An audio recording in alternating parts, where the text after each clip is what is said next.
আপনাদের সামনে আয়াত শরীফ তেলাওয়াত করেছি। রব্বুল আলামিন বলেছেন, সমস্ত মাখলুকাতের মধ্যে সর্বশ্রেষ্ঠ সম্মানিত করে আমি মানুষকে সৃষ্টি করেছি। আল্লাহ রাব্বুল আলামিন অন্য আয়াতে বলছেন, এই মানুষগুলোই এক পর্যায়ে চতুষ্পায় জানোয়ারের মতো হয়ে যায়। এক পর্যায়ে সৃষ্টির ভিতরে সবচেয়ে নিকৃষ্ট শূকরের চেয়েও খারাপ হয়ে যায়। এর কারণ কি? বাংলাদেশের ভিতরে জেল তৈরি করা হয়, আবার বাংলাদেশের ভিতরে সম্মানিত যে মসনদ চেয়ারগুলো আছে তাও কিন্তু মানুষের জন্য। জেলও কিন্তু আকৃতি সুরাতে অঙ্গ প্রত্যঙ্গে মানুষের জন্যই। চোখের দিক থেকে, হাতের দিক থেকে, পায়ের দিক থেকে অন্যান্য অঙ্গ প্রত্যঙ্গে কোনো পার্থক্য নাই। কিন্তু এক শ্রেণী কিন্তু জেলে, আর এক শ্রেণী বাংলাদেশের সম্মানিত উঁচু মসনদের ভিতরে বসা। এর কারণ কি? আমার আব্বাজান রহমতুল্লাহি আলাইহি বলতেন, শিক্ষা জাতির মেরুদণ্ড, কিন্তু সব শিক্ষাই কিন্তু জাতির মেরুদণ্ড হতে পারে না। সুশিক্ষাই হলো জাতির মেরুদণ্ড। তার বাস্তবতা আমরা দেখেছি। বাংলাদেশের ভিতরে উল্লেখযোগ্য শিক্ষাপীঠ ভার্সিটি ঢাকা। সেখানে আপনারা দেখেছেন কিছুদিন আগে ঢাবি ছাত্রদের নির্বাচন হয়েছে। ভিসি কত বড় একটা উঁচু সম্মানিত পদের দায়িত্বে পালন করে, সেখানে একটা ছাত্র,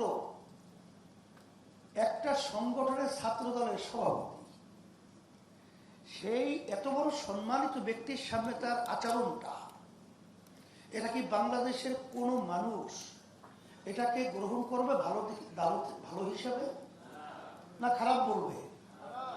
তাহলে বোঝা গেল যে ওর শিক্ষাটা আসলে এমন শিক্ষা শিক্ষিত হয়েছে যে শিক্ষার মাধ্যমে কোন জায়গায় কি আচরণ করতে হয়, ব্যবহার করতে হয়, এটা ওকে শেখানো হয় নাই। এই জন্য আমি পরিষ্কারভাবে বলছি, শোনেন, যে শিক্ষাটা ছোটবেলায় দেওয়া হয় ওটা পাথরে অঙ্কন করলে যেরকম কোনোদিন মুছে যায় না, এইভাবে ছোটবেলায় যে শিক্ষাটা দেওয়া হয় এটাও কোনোদিন ধ্বংস হয় না। ছোটবেলার শিক্ষাটার গুরুত্ব কি? 2024 ফ্যাসিস্ট আওয়ামী লীগ সরকার যখন পাতানো নির্বাচন তৈরি করেছিল, তখন প্রধানমন্ত্রী শেখ হাসিনার পক্ষ থেকে আমাদের কাছে পাঠানো হয়েছিল নির্বাচনে নেয়ার ব্যাপারে। সেখানে প্রধানমন্ত্রীর পক্ষ থেকে যখন আমাকে নিয়ে বসবে, তখন আমি শর্ত লাগিয়েছিলাম যে তাদের নির্ধারিত প্রস্তাবিত জায়গায় আমি বসবো না, আমরা যেখানে বলবো সেখানে তাদের বসতে হবে। আমাদের প্রস্তাব মেনে তারা বসছিল। বসার পরে আমি দেখতেছিলাম যে তার কপালে নামাজের দাগ দেখা যায়। আমি প্রশ্ন করলাম যে আপনার কপালে তো নামাজের দাগ দেখছি, তাহলে তো মনে হয় আপনি নামাজ পড়েন। তখন সে বলতেছিল, হুজুর আমি 7 বছর বয়স থেকে আমি নামাজ পড়ি। কিভাবে? বলে, হুজুর আমি যদি নামাজ না পড়তাম, আমার মা আমার জন্য ঘরে ভাত পাক করতো না। আমার মাকে আমাকে নামাজি বানাবার জন্য চেষ্টা করেছি, সেই থেকেও যে আমি নামাজ পড়ি, নামাজ ছাড়ি না। তখন আমি বলতেছিলাম, তাহলে তো আপনার সাথে কথা বলতে ভাই ভাই হিসেবে আমার সাহস বেড়েছে। কিন্তু যদি ওই ঢাবি নির্বাচনের বিশেষ সামনে যে আচরণকারী, ওদের সামনে কথা বলার কোনো পরিবেশ থাকে না। তখন আমি বলতেছিলাম যে আপনারা এই পাতানো নির্বাচনে প্রধানমন্ত্রীর পক্ষ থেকে আসছেন, আমাদেরকে সেখানে ঢুকাবেন, সিট দেবেন এবং এমপি বানাবেন, অনেক কিছু আমাদেরকে অফার দিয়েছেন। এবং সে বলতেছিল যে দায়িত্ব হুজুর আমি নেব, আপনাদের যেখানে যেখানে পদ থাকবে, মানে প্রার্থী থাকবে, তাকে এমপি হিসেবে বানিয়ে নেওয়ার দায়িত্ব আমি নেব। আমি একটা হাস দিয়ে বলছিলাম যে একটা কথা আপনাকে বলি, শোনেন, যে বর্তমান সরকার কোন প্রেসক্রিপশনে চলে, ব্যাখ্যা আমি অত যাব না। আমাদের দেশে প্রেসক্রিপশন না, এই প্রেসক্রিপশন অন্য জায়গায় হয়, এখানে বাস্তবায়ন হয়। আপনি পরিষ্কার জেনে রাখেন, ইসলামী আন্দোলন বাংলাদেশ প্রতিষ্ঠিত হয়েছে 1927 সাল। অদ্যাবধি পর্যন্ত কোন ফ্যাসিস্ট, কোন চাঁদাবাজ, কোন খুনি, কোনো মিথ্যুক জালেম, দেশের টাকা পাচারকারী, তাদের ক্ষমতায় যাওয়ার জন্য সহযোগী ইসলামী আন্দোলন বাংলাদেশ প্রতিষ্ঠা থেকে শুরু করে কখনো হয় নাই সিঁড়ি হিসাবে ব্যবহার আমাদেরকে করবে আর ক্ষমতার মসনদে যাবে, এই দুর্নীতিবাজদের কখনোই সহযোগিতা আমরা ছিলাম না, এখন আমাদেরকে পাবেন না।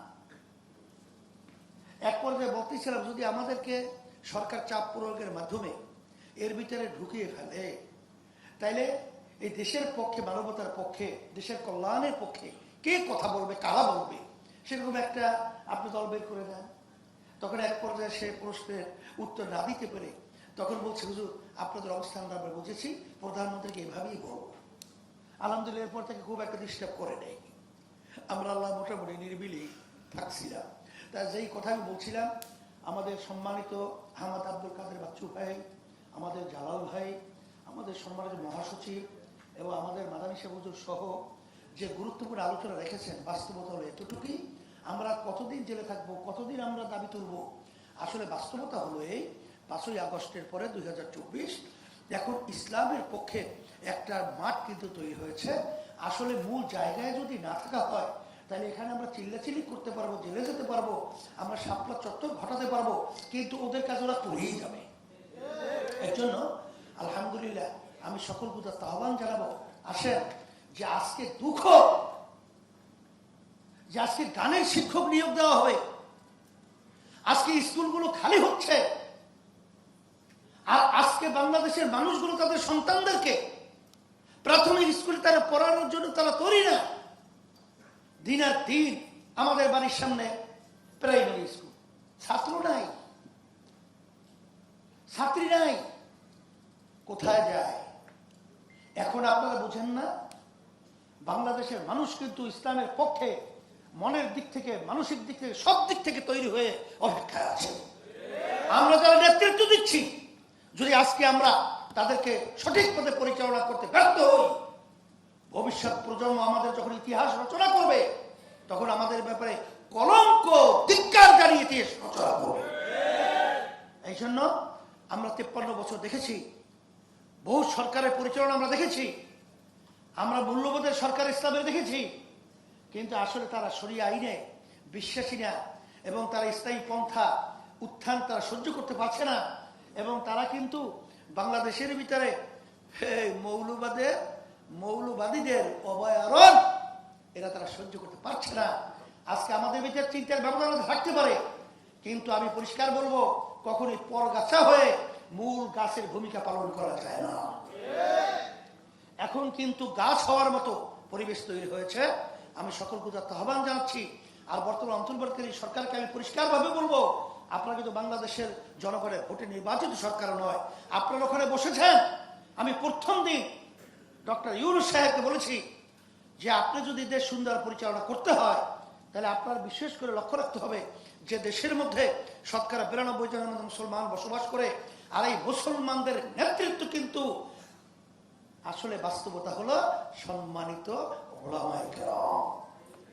আপনি কথা বলার ব্যাপারে, তাদের ব্যাপারে সতর্ক অবস্থায় কথা বলবেন। প্রথম যেদিন আমার সঙ্গে দেখা হয়েছে, সেদিনকে কিন্তু আমি কথাগুলো বলেছি। সেই হিসাবে আমি অন্তর্বর্তী সরকারকে বলবো যে পরিষ্কারভাবে আমরা বলছি, ধর্মীয় শিক্ষা ছোটবেলায় আমরা যখন পড়ছিলাম তখন হিন্দুদের শিক্ষক ছিল, আবার মুসলমানদের বাচ্চাদেরকে শিক্ষা দেওয়ার জন্য শিক্ষক ছিল, আমরা পড়েছি, আমরা দেখেছি। কিন্তু আপনি গানের শিক্ষক নিয়োগ দিবেন, কি শিক্ষা, কি করতে চান? এই টাকা তো আমরা কামাই করে ওখানে পাঠাই, আর সেই টাকা নিয়ে আমাদের বাচ্চাদেরকে বেয়াদব বানাবেন, উচ্ছৃঙ্খল বানাবেন, চরিত্রহীন বানাবেন। এটা কখনোই আমরা সহ্য করবো না, এর প্রতিবাদ করতে হবে। এবং প্রাথমিক শিক্ষায় আমাদের ধর্মীয় শিক্ষক নিয়োগ দিতে হবে।